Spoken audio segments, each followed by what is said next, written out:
জানতাম ভিডিওটা আপলোড করার পর আমাকে সবাই লোকেশন জিজ্ঞেস করবেন, তাই আপনাদের মনের কথা আমি বুঝি বলে আগেই আমি ভিডিও ক্লিপ নিয়ে রেখেছিলাম। তো আসসালামু আলাইকুম এভরিওয়ান, আপনাদের জন্য আজকে সুন্দর একটা ছোট্ট একটা ব্লগ নিয়ে আসছি।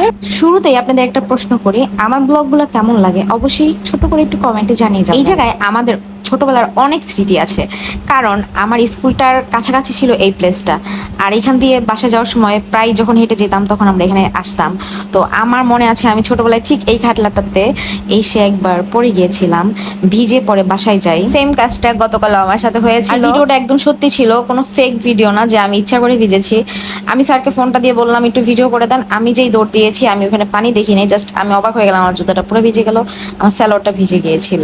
তো সেম কাজটা মানে মনে হলো পুনরাবৃত্তি হইলো সেই ছোটবেলা আর এই বেলা। তো এই জায়গাটাতে আপনি আসলে একদম মনে হবে যে আপনি বিদেশে আসছেন। এত সুন্দর প্রতিটা কর্নার, যারা ছবি আর ভিডিওস নিতে পছন্দ করেন তাদের জন্য একটা বেস্ট বেস্ট প্লেস হবে। তো আমি জানতাম যে এখানে আপলোড করার সাথে সাথে সবাই লোকেশন চাইবে, তাই আমি ভিডিওগুলো নিয়ে রেখেছিলাম। আপনাদের এখন লোকেশন দেই। এটা হচ্ছে মাওয়া চন্দ্রের বাড়ি। অনেকেই চন্দ্রের বাড়িটাকে মানে দূরের মানুষ যারা সেটা চিনেন না। চন্দ্রের বাড়ি হচ্ছে মাওয়া চৌরাস্তা থেকে পূব দিকে যেতে হয়, যেটা শিমুলিয়া ঘাটে যেতে পড়ে। শিমুলিয়া ঘাটে যাওয়ার আগে বাজার আছে একটা, চন্দ্রের বাড়ি বাজার। সেই বাজারটা খুবই জমজট, বাজারটার একটু আগে এইটা পড়ে। এটাকে চেয়ারম্যান বাড়ি বললেই হয়।